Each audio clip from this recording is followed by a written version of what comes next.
Shalom jemaat yang terkasih dalam Tuhan Yesus, salam sejahtera dan salam jumpa dalam program Tuhan adalah Gembalaku. Saudara, hari ini kita melihat sebuah kondisi kekristenan yang berkembang di dunia bagian selatan atau di benua Afrika. Namun menariknya kekristenan di sana dibentuk dari sebuah karisma daripada banyak hamba-hamba Tuhan yang mengaku mereka bisa melakukan banyak mujizat dan kuasa. Tapi itu bisa menjebak banyak orang hendak mengikuti sebuah kepalsuan daripada pihak-pihak atau orang-orang yang hanya mengambil keuntungan diri mereka sendiri. Karena kebanyakan para hamba Tuhan itu ada juga yang akhirnya memperkaya diri mereka sendiri dan memanfaatkan kebutuhan, kerinduan dan juga kondisi banyak orang yang membutuhkan akan mujizat Tuhan.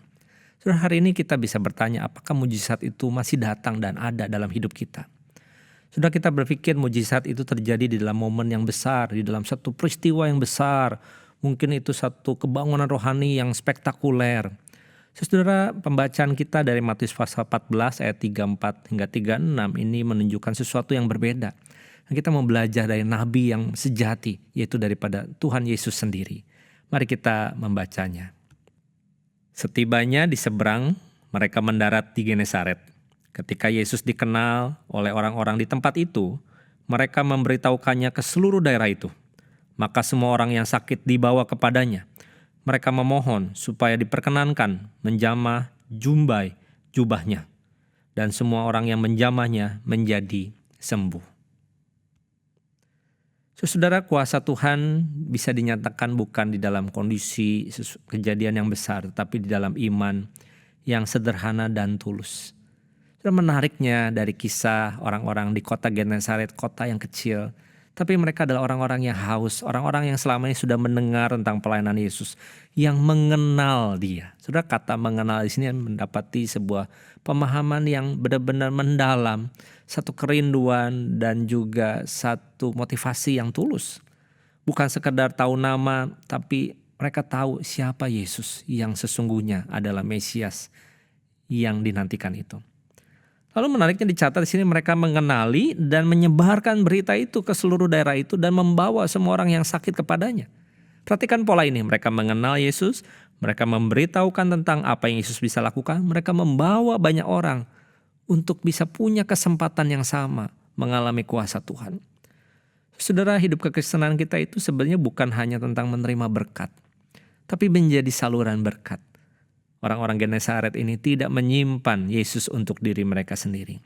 Dicatat di ayat 36, dikatakan mereka memohon supaya diperkenankan menjamah ujung jubahnya saja. Saudara, mereka tidak mencari perhatian yang luas, pertunjukan yang khusus. Tidak harus berkata, Tuhan ayo datang ke rumahku.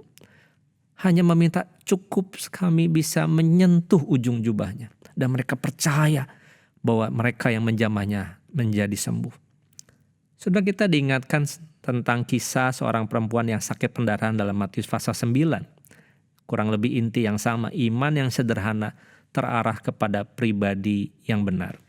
Sudah, masalahnya bukan pada berapa besar atau kecilnya iman yang kita miliki, tapi kepada siapa iman itu diarahkan. Itu menjadi sesuatu yang lebih berharga. Saudara, jubah itu bukan benda yang ajaib, tetap kain, tapi kuasanya datang dari Kristus. Yesus mengizinkan tindakan sederhana itu menjadi sebuah sarana anugerahnya. Saudara, seringkali Tuhan sering memakai tindakan iman kita untuk membuka pintu dari kuasanya bekerja. Dari doa yang sederhana, dari pertobatan hati yang tulus, dari tindakan ketaatan yang kecil. Bukan sekadar ritual yang besar, tapi dari pribadi Tuhan Yesus sendiri. Saudara, menjamah jubah Yesus itu adalah gambaran kebutuhan kita sebagai manusia. Satu kebutuhan yang terdalam karena kita ini sebenarnya sakit secara bukan hanya fisik tetapi secara rohani. Dosa itu merusak hubungan kita dengan Tuhan, mengaburkan identitas kita, mengacaukan hati nurani kita. Seperti orang Genesaret, mereka tidak punya daya menyembuhkan diri mereka sendiri. Tapi mereka mengenal Yesus, mereka datang dan membawa orang banyak kepada Yesus. Saudara, Tuhan Yesus bukan hanya menyembuhkan kita secara fisik. Ia datang untuk menanggung seluruh penyakit dan dosa kita di atas kayu salib. Di salib itu dia memikul hukuman dosa kita. Dia membuka sebuah jalan mujizat dan pemulihan total untuk hidup yang kekal. Saudara, ketika orang-orang Genesaret sembuh ketika menjamah ujung jubahnya, kita pun hari ini dipulihkan pada waktu kita mau percaya kepada karya salib dan kebangkitannya. Saudara, mari hari ini kita datang dan membawa iman yang sederhana kepada Tuhan Yesus. Dengan sungguh-sungguh itu akan membuka sebuah pintu anugerah dalam waktu dan rencana Tuhan. Mari kita hanya tidak menerima untuk diri sendiri, tapi kita mengajak membawa orang lain datang kepadanya. Anggota keluarga kita, rekan kerja kita, doakan. Mungkin ada jemaat-jemaat yang kondisinya sedang lemah dan dalam satu kondisi sakit yang kritis.